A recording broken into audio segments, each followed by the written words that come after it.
the 19th Illinois Volunteer Infantry Regiment was serving out, doing guard duty out in Missouri. But then they had a call from the east for reinforcements, and they were part of a couple of regiments that were sent from Missouri to Washington, D.C. to reinforce what would become the famous Army of the Potomac.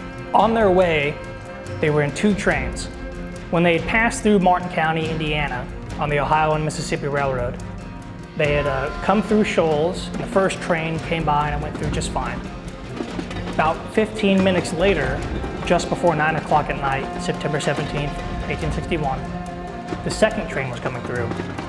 And they had passed over what was called Bridge 48, and when their train had passed over it, it had knocked a rail loose, and that knocked a trestle loose, and it basically, the car that came after it completely knocked it up, and then the cars that came after that just went tumbling down into the creek. The whole bridge collapsed as soon as the engine made it across, basically. In that wreck, 28 men died, 100 were wounded. 20 of the men were from Galena, Illinois, from Company I. And the reason that there was so much death in that company was because their car was the first one to go into the bottom of the creek. And the other cars behind them crushed them and came right on top of them. So a lot of men died, a lot of men drowned. It was really bad.